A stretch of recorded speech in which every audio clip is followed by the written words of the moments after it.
The Daily Brad Devotions. Today's reflection with Pastor Jeff Eliscopides.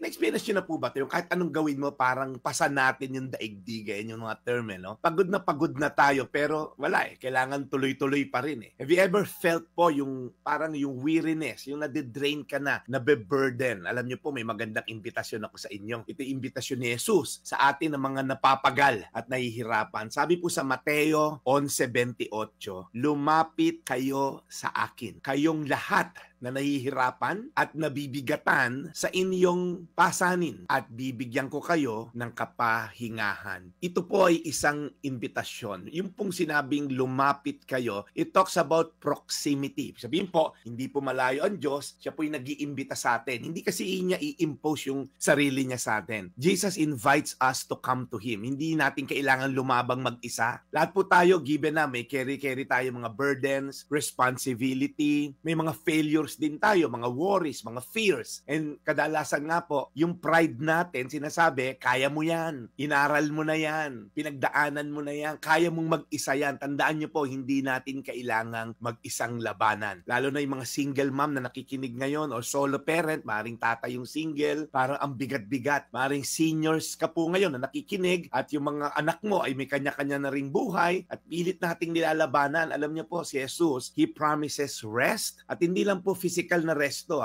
yung rest ng ating kaluluwa. Alam niyo po itong klase ng rest na to, it's a peace na hindi mabibigay ng bakasyon or tamang tulog. Ito pong rest na to ay masusumpungan sa pagkakaroon ng relasyon sa Kanya. Yung alam mong assured ka, sigurado ka na hawak niya yung future at hindi kanya pababayaang mag-isa. Yung pong grasya niya ay araw-araw ay fresh at siya po ang bahala sa bigat na yung dinadala. Kaya kung ikaw ngayon ay bigat na bigat, ang dami nag-email sa akin siya at nag-message sa Facebook dahil sa ating anong say mo Brad, pinagdadasal ko sila. Sumasagot ako, pinagdadasal ko. Yung iba naman, hindi naman katanungan, nagpo-pour out lang ng kanilang saloobin dahil walang mapaghingahan. Ang lagi ko lang advice sa kanila, aside sa practical advice sa Bible, is magdasal tayo, Nay. Magdasal tayo, Tay. Pause and pray. Pause and pray. Kasi po yung imbitasyon na yan, sabi, kayong lahat na napapagal. Hindi po siya yung kayo na mabait, kayo na mayaman, kayo na... Wala po. It's an invitation to all to come to Him because His relationship is available. Mateo 11:28,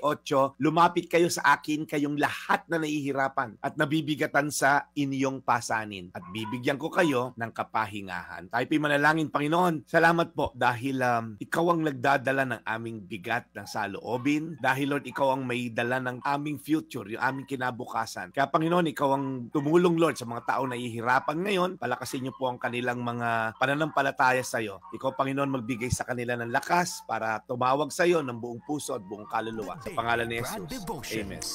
Today's reflection with Pastor Jeff Eliscopides.